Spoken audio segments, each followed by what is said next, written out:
Bienvenue dans cet enseignement qui traite des 5 ministères dont il est question dans Éphésiens 4. Nous parlerons de l'apôtre, du prophète, de l'évangéliste, du pasteur et de l'enseignant.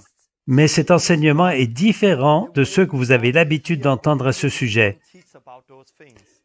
Je veux retirer ces lunettes religieuses. Je veux que nous voyions cela d'une nouvelle manière, à la manière de l'Église initiale, non pas en tant que position, mais en tant que fonction. Et d'une telle manière que chaque membre fonctionne correctement, nous édifierons le corps du Christ.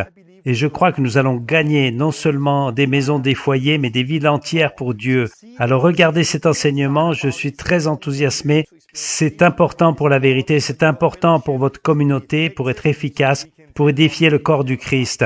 Regardez cet enseignement, que Dieu vous bénisse.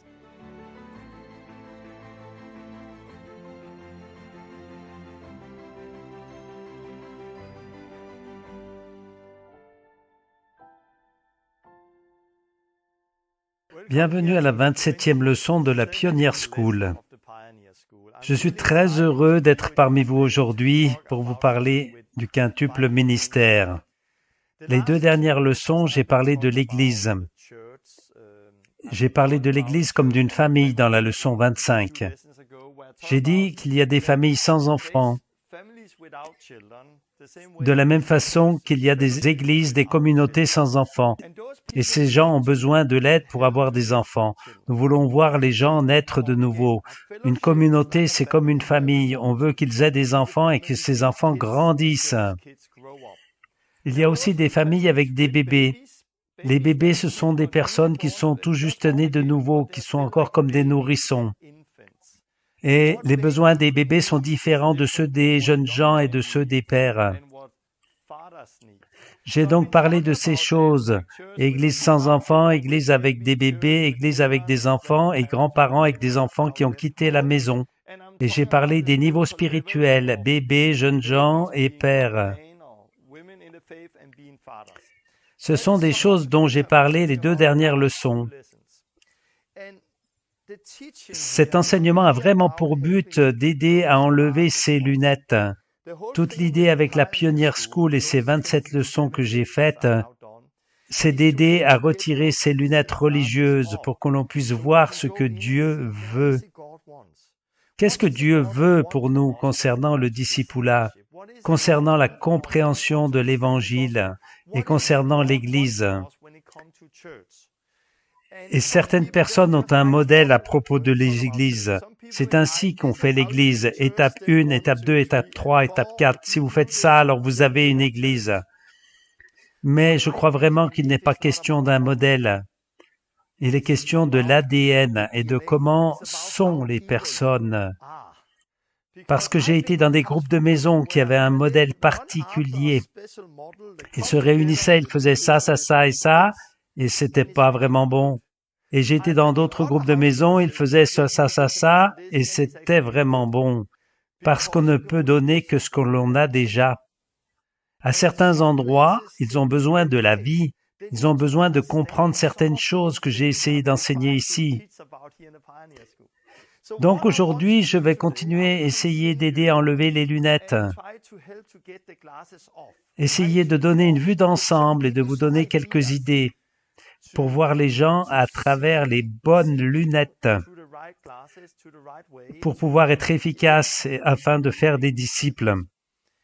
Et la prochaine fois, je pense que je mettrai fin à la Pioneer School en faisant un bilan, car nous allons commencer à nous concentrer sur quelque chose de nouveau, la Radio Jésus qui arrive prochainement.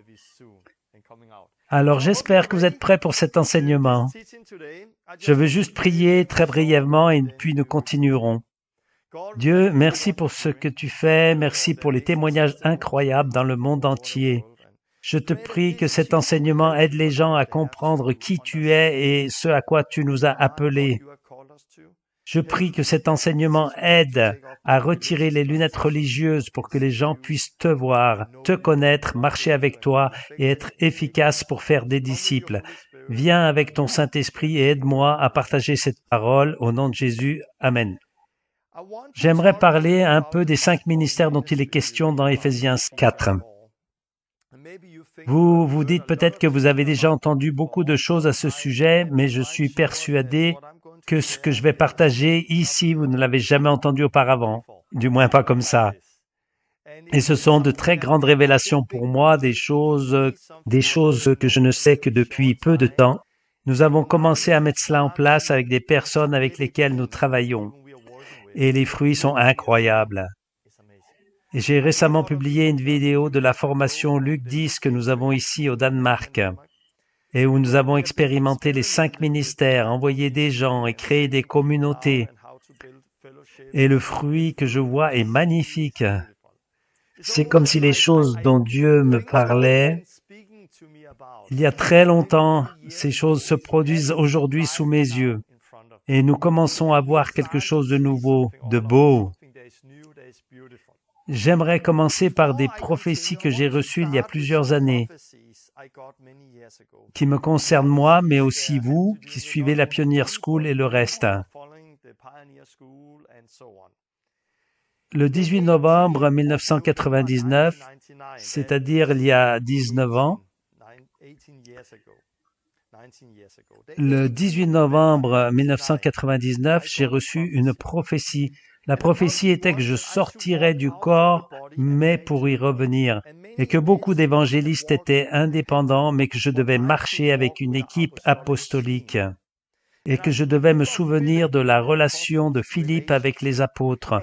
Et chaque jour, des âmes seront sauvées et nous gagnerons des maisons, des foyers, des villes entières pour l'Évangile. C'était une parole très spéciale que j'ai reçue il y a plusieurs années. Je ne devais pas marcher de façon indépendante, mais avec une équipe apostolique. Et je devais me souvenir de la relation entre Philippe et les apôtres.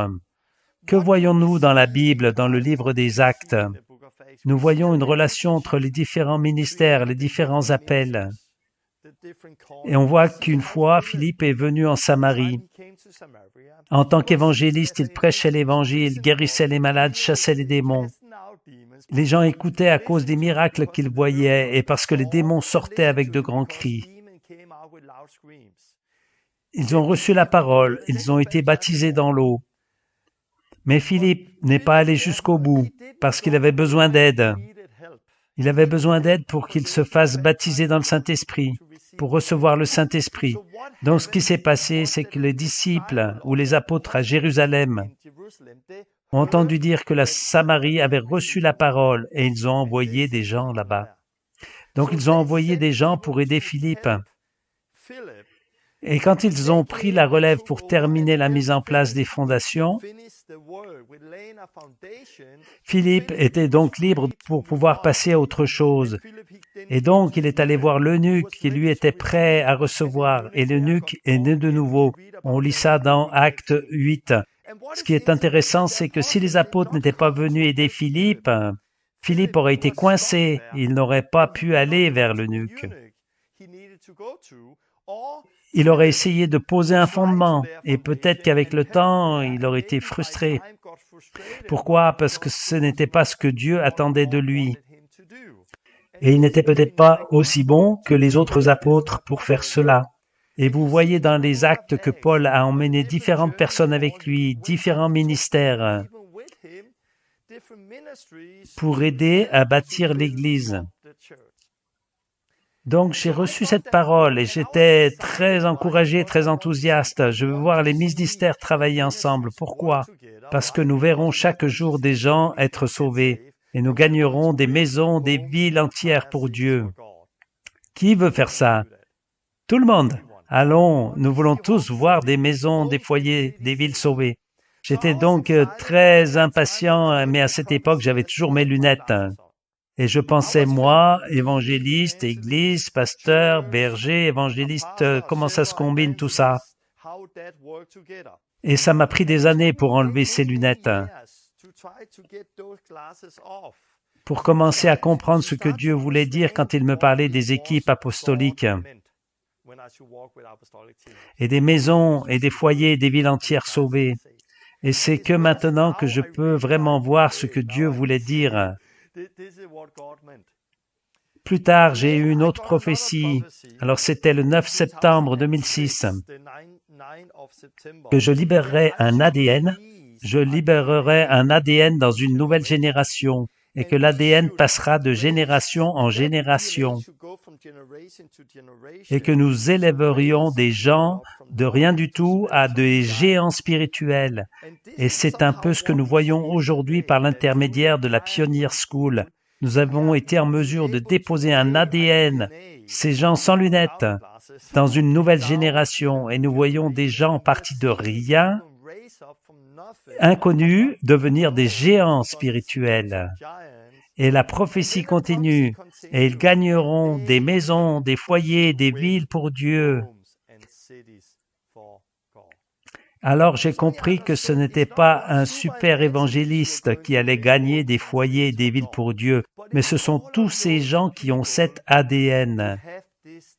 Ces gens qui sont passés par la Pioneer School, qui ont vu les 26 leçons.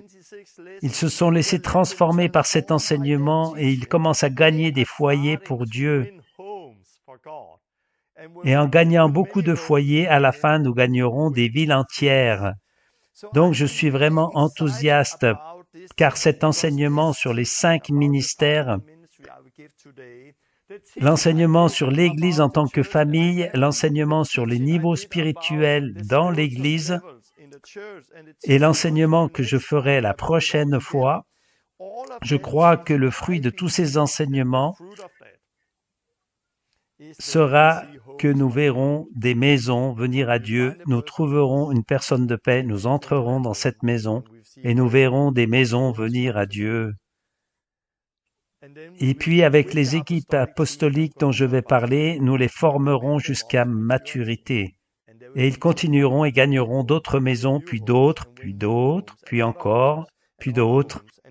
Et à la fin, nous aurons des villes. Pourquoi? Parce que les villes sont faites de beaucoup de foyers, beaucoup de maisons. Donc, je suis vraiment enthousiaste à ce propos et je veux commencer en lisant Éphésiens 4 où il est question de tout cela. Puis j'essayerai d'aider à retirer ces lunettes et j'expliquerai petit à petit comment ces ministères fonctionnent et comment nous devons nous en servir.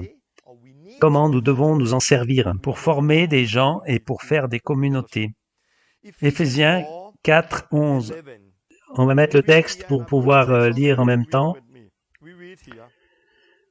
Et Dieu a donné les uns comme apôtres, les autres comme prophètes et les autres comme évangélistes, les autres comme pasteurs et enseignants, pour le perfectionnement des saints en vue de l'œuvre du ministère et de l'édification du corps de Christ, jusqu'à ce que nous soyons tous parvenus à l'unité de la foi et de la connaissance du Fils de Dieu à l'état d'homme complet.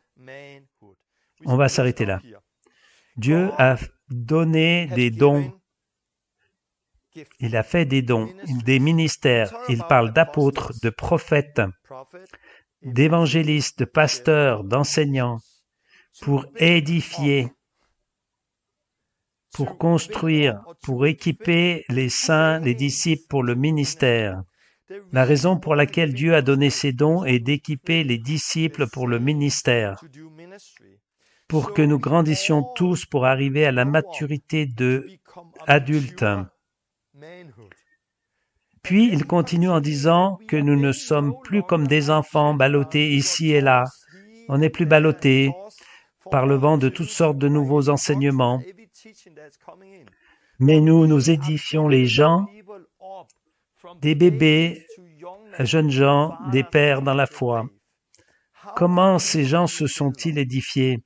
Lorsque nous utilisons le don, le ministère que Dieu nous a donné dans l'Église. Donc, il dit que nous sommes édifiés pour ne plus être comme des bébés. Puis il continue au verset 15.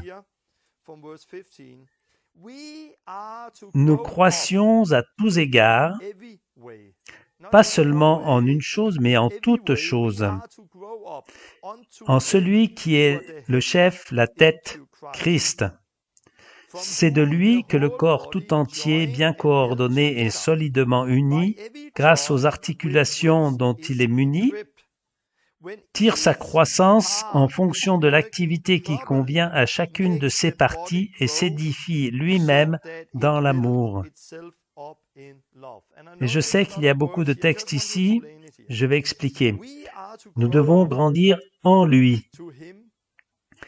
Lui, c'est la tête, c'est Jésus-Christ, et nous devons être unis. Comment sommes-nous unis?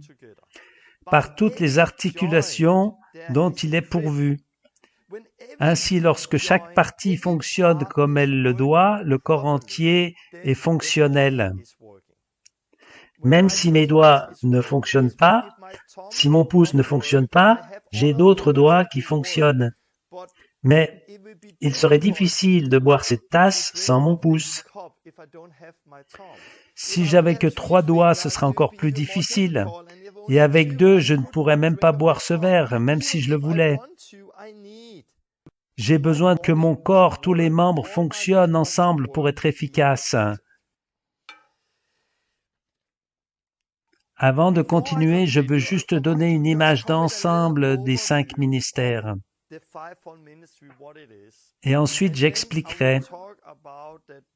Ce n'est pas donné pour mettre des gens dans des cases, dans des boîtes et pour les contrôler, parce que c'est comme ça que je l'ai vécu dans le passé.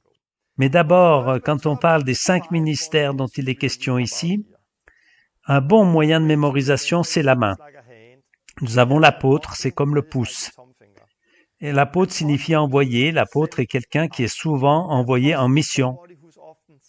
Il est là, il établit quelque chose, il construit quelque chose, mais ensuite il part à un autre endroit.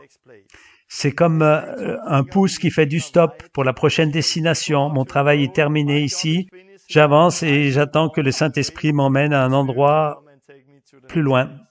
C'est l'apôtre. Quelle est la particularité de l'apôtre? Eh bien, il a un peu de tout. Il a un peu du prophète, il est très bon là-dedans. Il est aussi bon évangéliste. Il peut enseigner, il est parfois berger, pasteur. L'apôtre est le seul qu'il puisse faire un peu de tout. Essayer de faire de même avec un petit doigt, c'est difficile. Donc l'apôtre a un peu de tout. Et puis nous avons le prophète. C'est celui qui indique la direction. C'est celui qui pointe la direction. C'est la voie à suivre vers Dieu. Écoutez-le. C'est la voie à suivre.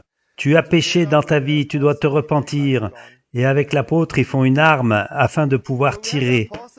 Alors nous avons l'évangéliste, est un peu plus à l'extérieur que les autres.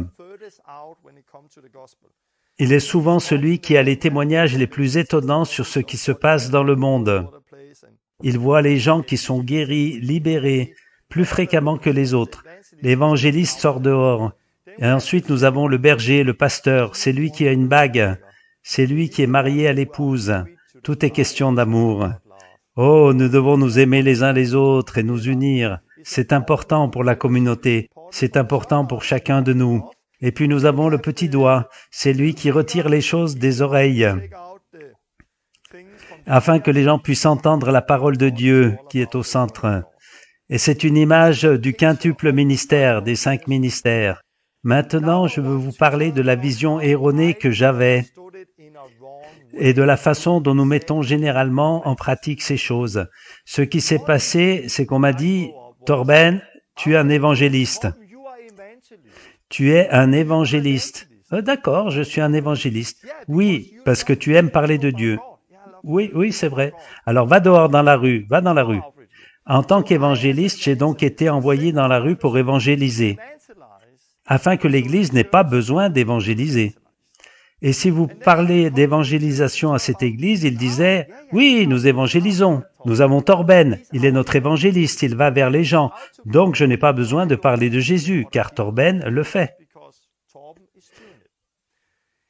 C'est une mauvaise idée. Ce n'est pas l'idée de départ. Une autre chose, c'est que très souvent, on l'utilise pour mettre les gens dans une boîte. Quand je suis né de nouveau, j'étais très évangéliste. J'aimais parler de Dieu aux gens tout le temps. Et j'étais toujours dehors pour parler de Jésus. J'étais un bon évangéliste. Au début, je ne donnais pas beaucoup d'importance à l'Église. Je n'aimais pas trop l'Église et je n'aimais pas trop les gens à l'intérieur. Il faut atteindre les gens, sortons pour atteindre les gens. Mais soudain, mon cœur a changé. Je ne voulais pas seulement être dans la rue pour atteindre les gens, mais je voulais être dans l'Église pour enseigner et équiper l'Église pour atteindre les gens.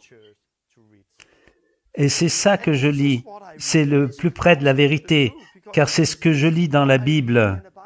Dieu a donné des ministères pour équiper les saints pour l'œuvre du ministère. Donc, un évangéliste n'est pas seulement quelqu'un qui évangélise, mais c'est quelqu'un qui est dans l'Église pour enseigner et équiper les saints pour qu'ils aillent évangéliser. Et l'enseignant n'est pas seulement quelqu'un qui enseigne, c'est quelqu'un qui équipe les saints afin qu'ils puissent sortir, enseigner d'autres personnes. Parce que l'appel à faire des disciples est pour tout le monde. Allez, faites des disciples, baptisez-les et enseignez-les à tout observer. Qui est appelé à enseigner? Tout le monde.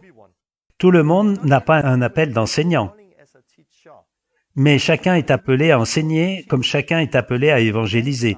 Mais tout le monde n'a pas un ministère d'évangéliste. Tout le monde n'a pas un ministère de prophète. Mais la Bible est claire. Nous pouvons tous prophétiser. Et j'ai compris que très souvent, nous avons mal compris les dons. On pense, « Oh, je suis berger, pasteur, donc je n'ai pas besoin d'évangéliser. » Oh, ou je suis évangéliste, donc je n'ai pas besoin de m'occuper des gens. Voyons.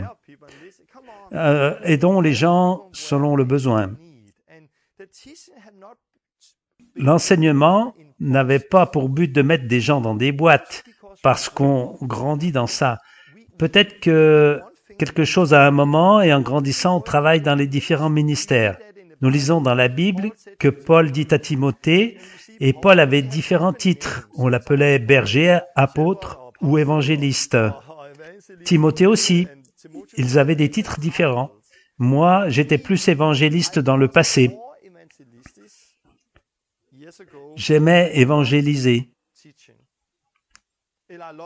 Mais j'aime évangéliser. Mais ensuite, j'ai aimé enseigner et équiper l'Église à évangéliser. Mais quelques années plus tard, j'ai eu l'impression que Dieu m'a parlé. C'est pourquoi j'ai écrit le livre « La dernière réforme ». Je voulais fonder des communautés. Et comme je l'ai dit, il y a beaucoup de boîtes. Beaucoup de gens sont venus me voir en disant « Torben, tu n'as pas le droit de démarrer une communauté. Tu n'es pas pasteur, tu es évangéliste. Tu ne peux pas démarrer une communauté. » Mais moi, j'en avais envie. « Non, non, non, tu n'as pas le droit. » Mais j'ai dit « Tu n'as pas le droit, tu es évangéliste. Sors et fais ce que tu as à faire. Laisse-nous fonder des églises. » C'est ce qu'on m'a dit. Et j'ai été très déçu. Et puis un jour, j'ai rencontré des gens qui travaillaient avec Faire des Nations des disciples, un groupe de personnes venues du monde entier. Et je me souviens, j'étais un peu abattu en arrivant là-bas et quelqu'un m'a dit « Alléluia Torben, ravi de te rencontrer. Quel est ton appel ?» Et j'ai baissé la tête en disant « Je ne sais pas, je crois que je suis évangéliste. » J'avais du mal à le dire parce que je pensais qu'il dirait « Oh, va-t'en, tu n'as pas le droit d'être dans ce réseau d'implantation d'église car tu es évangéliste. » C'est ce que je pensais, parce que c'était ce que j'avais toujours entendu. Mais il a dit « Alléluia, il nous faut plus d'évangélistes car les pasteurs ne sont pas appelés à fonder des églises. » Et quand j'ai entendu ça, c'est comme si mes lunettes étaient tombées. Quoi? Quoi? C'était vraiment nouveau pour moi.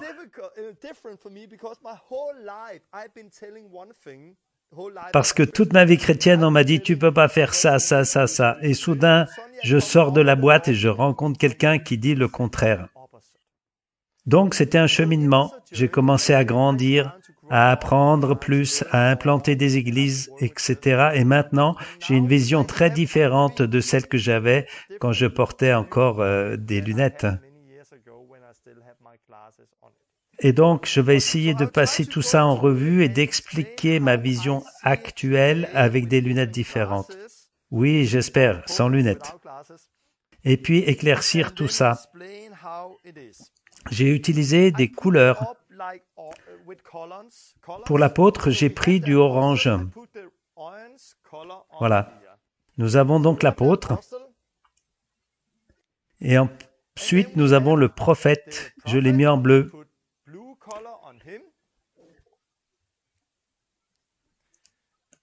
Donc, on a l'apôtre, le prophète. L'évangéliste vient avec la couleur jaune. Et puis, le pasteur ou berger, c'est le même mot. Alors, on l'a mis en vert. Et ensuite, l'enseignant, qui lui est en rouge. Donc, nous avons ici les 5 ministères. Et nous voyons les différents dons, apôtres. Je vais le mettre un peu par là parce que c'est un peu spécial. Apôtre, prophète, évangéliste, berger, enseignant. Maintenant, il faut vraiment enlever les lunettes. Ce n'est pas une position comme si l'apôtre et le prophète étaient au sommet d'une pyramide, et puis nous aurions ensuite l'évangéliste, le pasteur, l'enseignant en bas. Il s'agit d'une fonction, votre fonction dans le corps du Christ. Vous pouvez être un ancien dans une communauté. Là-bas, vous travaillez en tant qu'ancien, que disciple. Nous sommes tous des disciples. Mais vous avez quand même un peu de chaque chose en vous. Et parfois, vous voyagez comme prophète, envoyé comme prophète, ou comme évangéliste, ou comme pasteur, ou comme enseignant. Vous êtes envoyé pour équiper les disciples pour le ministère. Je crois que tous ces ministères étaient d'une certaine façon itinérants. Ils aidaient, ils équipaient. En même temps, ils étaient dans l'Église et ils aidaient à équiper la communauté. Notre objectif n'est pas d'être un apôtre ou un évangéliste, non. Notre objectif est d'être un disciple accompli de Christ. Notre but est d'être comme lui. Ne pensez pas « Oh, je ne peux pas évangéliser car je ne sais pas quel est mon appel ». Ne raisonnez pas comme ça. Bien sûr, vous devez évangéliser car vous aimez Jésus. Bien sûr, vous devez aspirer à la prophétie car ça édifie l'Église. Bien sûr, vous devez vous occuper des gens car vous êtes un disciple. Un disciple comme Christ nous a demandé d'être, un disciple qui veut devenir comme Christ, et faire tout ce que Jésus faisait. Donc, il ne s'agit pas d'être seulement dans une boîte, mais ça explique quelque chose. Ça explique comment sont les gens dans les églises. On ne s'efforce pas d'en faire partie, ça permet juste de voir que dans les églises, les gens sont différents, ils ont des ADN différents, ils ont des appels différents en quelque sorte. Je m'explique. J'ai récemment fait un enseignement lors de notre formation Luc 10. Au début de la formation, j'ai fait un enseignement sur le quintuple ministère. Je l'ai expliqué en mettant l'apôtre de côté, car c'est un peu particulier. Et j'expliquais ce qu'est un prophète, un évangéliste, un pasteur, un enseignant. Puis je demandais aux élèves ce qu'ils pensent être le plus. Si vous me demandez, je pense être le plus, oui, je sais, vous me voyez comme un pasteur. Non, c'est peut-être pas ce que vous pensez. À mon avis, ce que je suis, le moins de cela, je dirais que je suis plutôt ces 4-là. Évangéliste et peut-être enseignant. Mais les gens m'ont appelé apôtre, évangéliste, enseignant. Certains qui ne me connaissent pas m'appellent pasteur, mais je veux juste dire que nous sommes parfois différentes choses. Encore une fois, il ne s'agit pas de mettre des gens dans des boîtes. J'ai entendu des gens dire « Non, non, non, je ne suis pas évangéliste, je ne peux pas évangéliser. » Parce qu'ils ont peur. Et dès qu'ils sortent et ils se font kickstarter, ils aiment évangéliser et ils partent évangéliser dans le monde entier. Donc, ils pensaient ne pas pouvoir faire quelque chose et pensaient que c'était dû à leur appel, mais c'était juste dû à la peur. Donc, on ne devrait pas déterminer un appel trop rapidement et mettre les gens dans des cases, dans des boîtes. Mais c'est comme ça qu'on l'a utilisé. J'ai demandé à ceux qui se voyaient prophètes, de ceux qui se voient apôtres, de s'asseoir à un endroit, les évangélistes à un autre endroit, puis je leur ai demandé des choses. C'était très intéressant, car vous voyez comment les gens pensent. J'ai demandé au prophète, quel est le plus grand besoin dans l'Église aujourd'hui? Oh oh! Oh, nous devons vraiment chercher Dieu. Nous devons prier et chercher Dieu. Il est très important que nous cherchions la face de Dieu, que nous écoutions la voix de Dieu. Nous devons passer plus de temps à prier, à l'écoute de Dieu, à l'écoute du Saint-Esprit. C'est le plus grand besoin dans l'Église aujourd'hui. Mais quand j'ai demandé aux évangélistes quel était le plus grand besoin, nous devons atteindre les perdus, bien sûr. Les gens se perdent, ils iront en enfer si on ne fait rien. Nous devons commencer à atteindre les perdus. Oui, nous devons chercher Dieu, mais il est plus important d'atteindre les perdus, car 150 000 personnes meurent chaque jour. Nous devons nous équiper, nous devons comprendre l'Évangile afin de pouvoir prêcher la parole dehors. C'est leur cœur, c'est leur passion, c'est ce qu'ils voient. Puis il y a le pasteur. Ah, c'est bien, mais souvenez-vous que les gens naissent de nouveau, ce sont des bébés, il faut prendre soin d'eux. Nous devons prendre soin de ces bébés et prendre soin de l'un de l'autre. C'est bien de vouloir atteindre les gens, mais regardez cette communauté, il y a des gens qui se sentent seuls, des gens qui souffrent. Il faut prendre soin de ces gens, ils souffrent, il faut s'unir, se rassembler. Et l'enseignant, oui, mais nous devons enseigner une saine doctrine. C'est une question de doctrine. Pourquoi y a-t-il des problèmes? À cause de la doctrine. Nous avons besoin d'une saine doctrine. Nous avons besoin de la crainte de Dieu. Nous devons enseigner.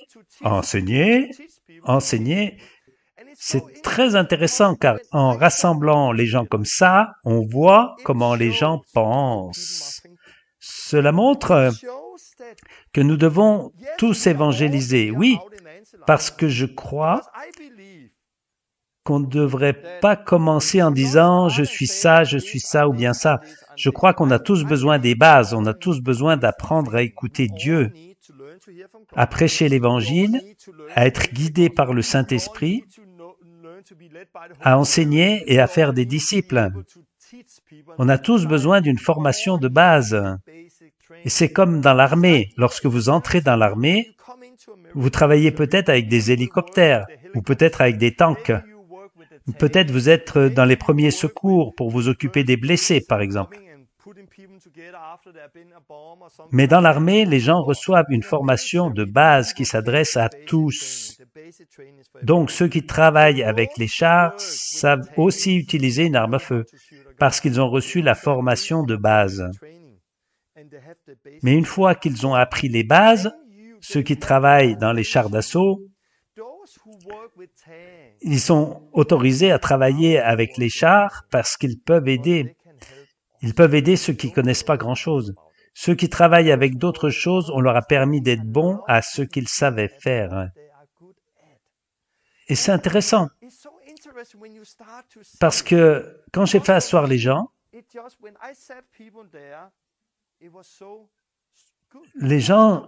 ils ont dit, je pense que je suis évangéliste.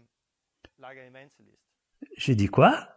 Oui, c'est mon cœur, je veux atteindre les perdus. OK. Je pensais, quand je l'ai rencontré, qu'il serait un pasteur, un berger. C'est ce que je pensais, parce que pour moi, il ressemblait à un pasteur. Mais j'ai découvert qu'en fait, il avait à cœur d'atteindre les perdus. En connaissant son cœur et son appel d'une certaine façon, bien sûr, il est appelé à être un disciple. Nous sommes tous des disciples.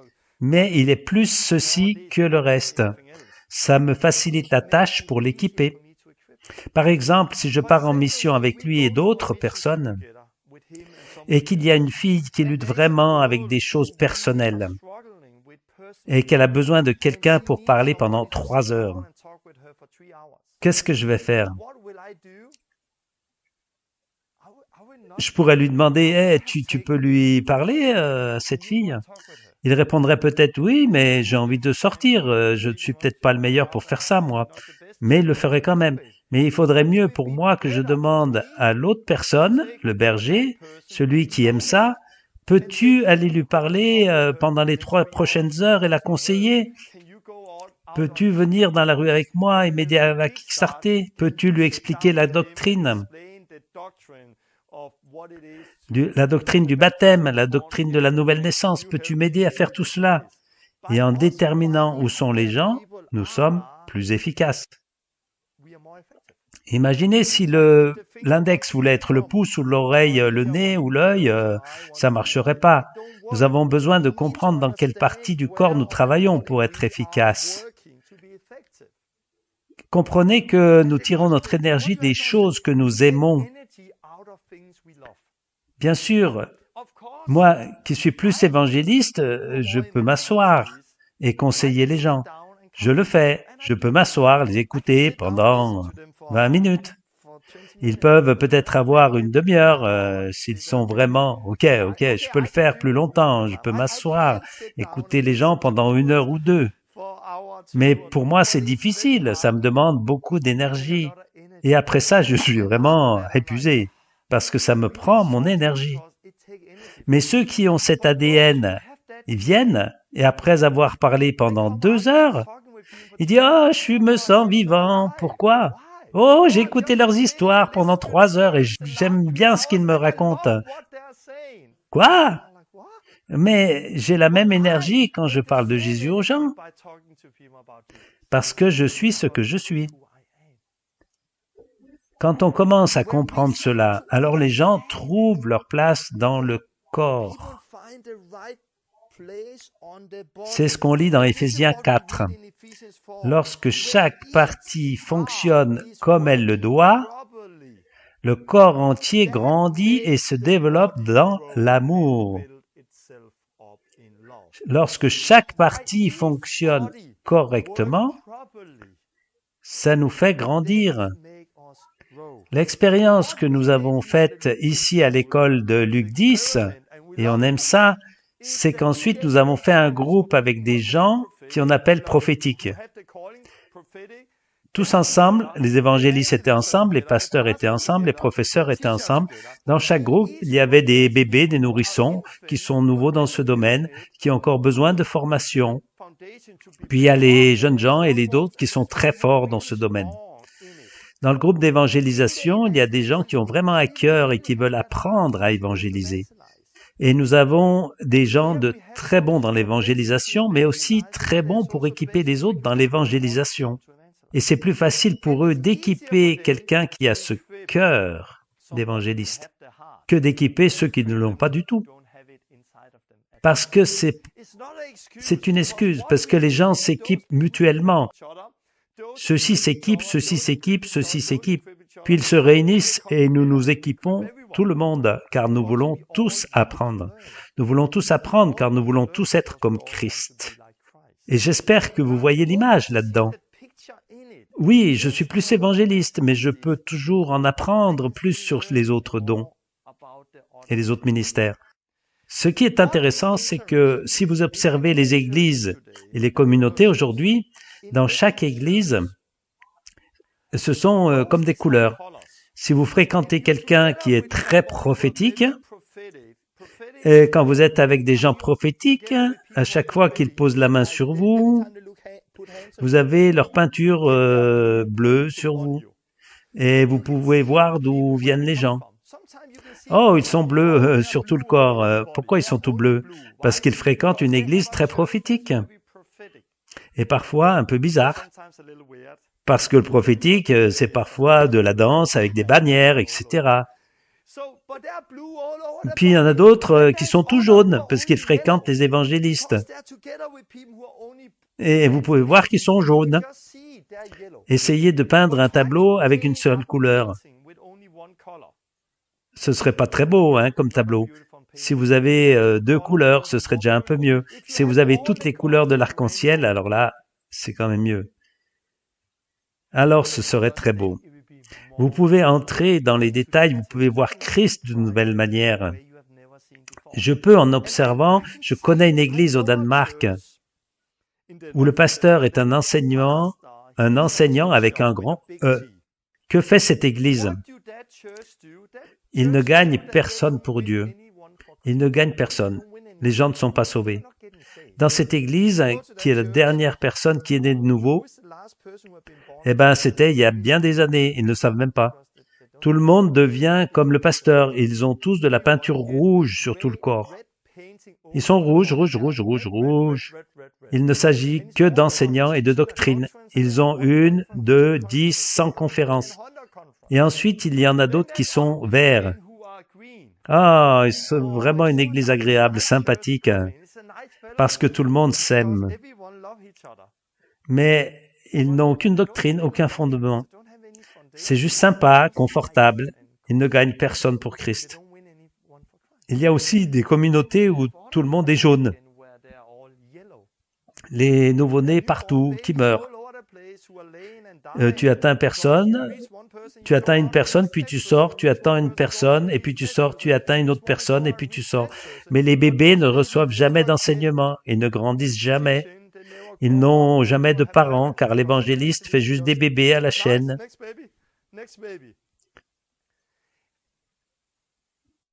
Et ainsi de suite. Si vous regardez The Last Reformation, la dernière réforme, vous savez que je suis principalement jaune. Et bien sûr, les gens qui commencent avec nos enseignements par le Kickstart auront du jaune sur eux. Et ils seront jaunes. Et ça n'a rien de mal à ça. Nous avons besoin de tout le monde. Nous avons besoin de cet ADN dans chaque fondation. Nous devons faire en sorte que les dons se rejoignent. Et je pense que dans une assemblée où nous reconnaissons où en sont les gens, s'ils sont nés de nouveau, jeunes gens, pères, et que nous commençons à reconnaître les dons de chacun en laissant de la place pour leurs dons, tout en se respectant les uns des autres, nous pourrons être plus efficaces. Et nous venons de publier un témoignage, je vous le recommande vivement.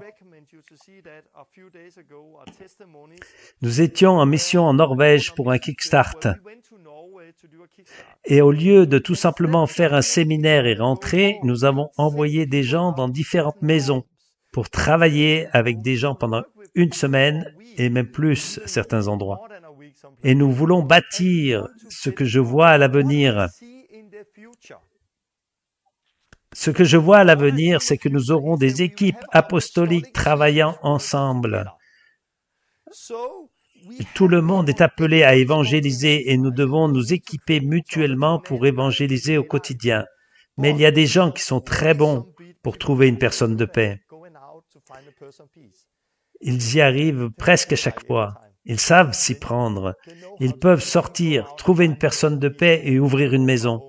Nous avons besoin de ces évangélistes pour aider les autres à devenir meilleurs.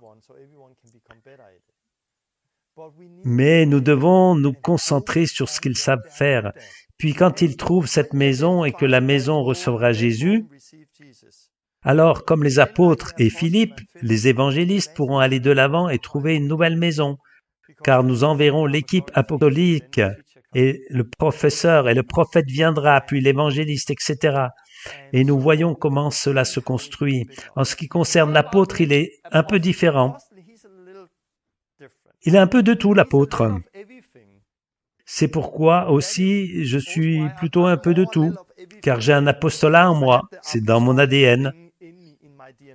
L'apôtre est quelqu'un qui bâtit des choses, il veut créer des choses, il voit aussi la situation dans son ensemble, il est plus que local. Un pasteur local va se demander comment puis-je bâtir l'Église. Mais si un apôtre arrive, il met ses mains oranges sur le pasteur. Le pasteur ne se demandera pas seulement comment puis-je bâtir l'Église locale, il se demandera comment envoyer des pasteurs. Comment établir des pasteurs qui vont devenir d'autres pasteurs? Donc, au lieu d'avoir une église locale, il y aura des gens pour former, pour équiper, pour envoyer. L'évangéliste est celui qui, avec l'apôtre qui aura du orange, il ne se demandera pas seulement comment évangéliser, mais aussi comment démarrer une école, comment établir aussi d'autres évangélistes, comment les envoyer, car il voit plus grand que simplement l'église locale. Pour ma part, c'est évident que je ne pense pas local, je pense pays, je pense monde. Il y a les gens qui sont avec moi, ils sont influencés par mes mains oranges. Et donc, quand ils passent du temps avec moi, ils ont des traces d'orange partout, ils sont influencés, donc ils commencent à penser comme moi. Et je ne dis pas ça par fierté, mais pour expliquer comment ça marche. Car il y a des années, j'étais évangéliste. Mais ensuite, j'ai eu un ami apôtre qui a cet ADN en lui. Et j'ai marché avec lui quelques années. Et il a démarré une école biblique, j'étais là et je le suivais. Il a lancé un journal, j'étais là, je le suivais. Il a ouvert une librairie chrétienne, j'étais là et je le suivais. Nous avions une clinique et un café, j'étais là et je le suivais. J'étais pas le gars qui bâtissait des choses. Je pensais simplement, je veux juste évangéliser et gagner des gens pour Christ. Et local et mon ministère. Mais en passant du temps avec moi, il a mis sa couleur sur moi. J'ai commencé à avoir du orange sur tout le corps et à voir les choses de la même façon que lui. Et j'ai commencé à entreprendre des choses. Et c'est ce que nous avons maintenant. Nous mettons en place des centres, des écoles, une radio Jésus, toutes ces choses n'existent que parce que j'étais proche de lui et qui avait tout cela et il me l'a transmis. De la même façon, une fille est venue me voir il y a 2 jours pour une prière. Et quand j'ai prié pour elle, j'ai eu une vision. J'ai vu une photo et j'ai prophétisé sur elle. Et quand je lui ai dit ce que j'ai vu, elle a éclaté en sanglots. Cela l'a profondément touchée. Elle m'écrit plus tard la raison pour laquelle ça m'a touché et j'ai pleuré. Parce que tu as écrit exactement le rêve que j'ai fait il y a 1 mois. Il y a 1 mois, j'ai eu un rêve de Dieu et tu m'as décrit la même chose il y a 2 jours. J'aime ça. Je n'avais pas ça auparavant. Mais ensuite, j'ai eu un ami qui était très prophétique. En passant du temps avec cet ami très prophétique, qu'est-ce qui s'est passé? Il a posé ses mains bleues sur moi. Donc, je n'étais plus seulement jaune, je suis devenu un peu plus bleu. Et maintenant, je peux l'enseigner, mais je suis plus jaune que bleu. Et de la même façon, vous pouvez être bleu, entièrement bleu, mais vous voulez du jaune. Vous voulez un peu de tout. Alors, soyez avec des gens qui ont d'autres dons et ministères et laissez-vous influencer par eux et nous voulons que l'apôtre vienne pour aider, pour avoir une vision et une vocation plus large, plus que juste celle de l'église locale, pour vraiment laisser ces gens former, en envoyer d'autres pour le ministère. Voici donc en bref comment je vois les choses. Encore une fois, il ne s'agit pas de mettre des gens dans des boîtes, dans des cases, mais je sais qu'il y a d'autres dons, de la foi, du service, de générosité, il y a beaucoup d'autres dons. Mais je pense que c'est suffisant, ces 5-là, pour monter quelque chose. Qu'est-ce que ça montre? D'abord, ça montre que depuis le début, quand vous naissez de nouveau, votre appel consiste à suivre Christ, à être comme lui, à grandir en lui. La mission d'aller et de faire des disciples, de baptiser les gens et de les enseigner, c'est pour tout le monde. Ce n'est pas seulement pour quelqu'un. Nous pouvons tous faire des disciples dans notre vie quotidienne. Nous pouvons tous témoigner, gagner notre voisin pour Dieu. Nous pouvons tous enseigner quelqu'un. Nous pouvons tous apprendre à prophétiser. Nous pouvons tous tout faire pour par Christ qui nous fortifie. Et cela étant dit, une fois que l'on a appris à faire certaines choses, vous verrez qu'il y a un domaine pour lequel on brûle particulièrement. Il y a des choses que vous avez à cœur. Si vous êtes bon dans ce domaine et que vous n'essayez pas de rabaisser ceux qu'ils ne sont pas, mais que vous les élevez dans leur domaine et qu'ensuite vous commencez à travailler ensemble avec vos différentes capacités, alors nous pourrons voir l'Église être bâtie et vous aurez plus de joie, plus de liberté, car vous ferez ce que Dieu a prévu et nous serons plus efficaces dans le corps, car tout le monde ne fait pas la même chose. Nous sommes différents. Et j'observe qu'un coup d'État a lieu, suite auquel nous ne croyons plus au quintuple ministère. Les enseignants ont pris le dessus, en quelque sorte, et enseignant que l'apôtre et que le prophète ne sont plus d'actualité. Ils enseignent aussi que le berger et enseignant, c'est la même chose. Donc il n'y a qu'un don, et tous ceux qui sont un peu évangélistes ne peuvent pas être dans une église où on ne fait que enseigner. Donc ils finissent par quitter l'église, et finalement on termine avec un seul don. Enseignant, enseignant, enseignant. Non, il ne faut pas seulement enseigner. Il faut que tous les membres travaillent ensemble.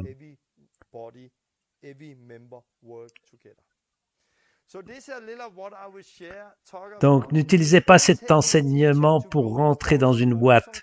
Concentrez-vous sur Christ. Et que faire ensuite? Si par exemple vous vous dites « j'ai besoin d'être meilleur dans l'enseignement », trouvez des gens qui ont cette couleur autour de vous, des gens qui sont vraiment bons dans la parole. Et passez du temps avec eux. Laissez-vous imprégner de leur couleur. Et si vous voulez être un bon évangéliste, alors trouvez des gens qui sont jaunes, qui sont évangélistes, et laissez-vous imprégner par leur couleur. Cela ne signifie pas que vous devez devenir évangéliste, ça veut juste dire que vous serez équipé. Donc personnellement, je n'ai pas trop besoin de m'entourer d'évangélistes, d'être équipé, car dans ce domaine, je suis déjà équipé. J'ai besoin de passer plus de temps avec des pasteurs, des enseignants et d'autres dons. Pourquoi? Parce qu'alors je suis édifié, je peux faire un peu de tout. Donc cet enseignement n'a pas pour but de vous mettre dans une boîte, de vous mettre dans une case. Il a pour but de vous montrer que le corps a différents membres, de libérer les gens et de commencer à reconnaître qui sont les personnes, qui sont les disciples. Avez-vous un groupe de maison? Montrez-leur cet enseignement. Asseyez-vous et demandez-leur ce qu'ils aiment et où ils se situent. Et puis lorsque vous commencerez à voir où sont les gens, où ils se trouvent, que vous les mettiez dans le bon ordre et travaillez ensemble en tant que corps, vous serez bien plus efficace pour atteindre les gens, pour les rendre mûrs, pour être envoyés, dirigés par le Saint-Esprit. Ensemble, nous pouvons porter beaucoup de fruits. Voilà ce que je voulais partager aujourd'hui. La prochaine fois, je pense que ce sera la dernière leçon de la Pioneer School, car nous voulons commencer quelque chose de nouveau. Nous sortons un Kickstart Package et nous mettons en place une radio Jésus. J'en parlerai la prochaine fois. Je parlerai un peu de la communion. Je vais tout assembler et apporter des idées sur quoi faire quand vous vous réunissez et sur comment bâtir des églises du Nouveau Testament avec cet ADN. Un ADN par lequel vous comprendrez où sont les églises. Vous comprenez les dons de Dieu, les dons que Dieu a accordés à l'Église. Que Dieu vous bénisse et à la prochaine.